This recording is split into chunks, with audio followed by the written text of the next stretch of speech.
quite a few jockey changes today. As I was mentioning about Firenze Fire, yesterday, Irad Ortiz in the 5th race was riding Equal Pay for Chad Brown, and she just stumbled, for lack of a better way to put it. She was A-okay, but there is his brother, Jose Ortiz, running down the track to check on Irad, and a very touching moment. We also saw Junior Alvarado walk out to him as well. And Paul, he was taken and transported to a local hospital, and pleased to report that X-rays and CT scan are clean, and that due to some stitches and lacerations, he'll be out a couple weeks. Unfortunate timing, but we're so pleased to see Irad smiling there with his daughter. Yeah, I mean, it's just, it was very, very scary, because the way Jose ran out there, okay, it's your brother, but the way Junior ran out there had me scared, because when the horse went down, the horse propped. We still don't know. You and I have been trying to figure this out,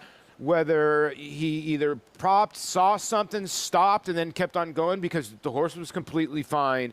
But Junior knew that he had stepped on Irad, and I think that's why he was running out there, because he knew, oh my God, I clipped him. And sometimes the most innocent ones, you see guys get flipped over, this and that, and they get up, and something like that where a horse props, and it's the worst time to do it, especially when you're in front of a field and there's other horses. And you got to give guys a lot of credit that tried to avoid him, and Junior tried. It's just a split second, and he happened to catch Irad's helmet. Luckily, his helmet. And for more in regards to how important it is for jockeys to wear those helmets, as well as the flak jackets, protective vests that they wear, we need to check in with a guy who is very familiar with that equipment, and that is our former champion jockey, Richard Migliori, standing by in the paddock. Nick? Yeah, thanks, Maggie. Just a very scary, unfortunate incident yesterday with Equal Pay. Kind of taking a bad step. Almost looked like she stubbed her toe in the ground when she went to change leads, unseating Irad Ortiz Jr., who didn't really have an opportunity to ball up and be as small a target as possible. Now, riders wear or have to wear particular safety accoutrements, and the first one being the flak jacket, which they wear underneath the silks. People see the bright colored silks, but the flak jacket is made of the same material as a bulletproof vest, so it tries to at least blunt the force of a horse's hoof if riders are unseated, like you said, in front of a field of horses. A very dangerous, scary situation. And then, of course, the helmet, which played a huge factor yesterday in saving Irad Ortiz from much worse injury.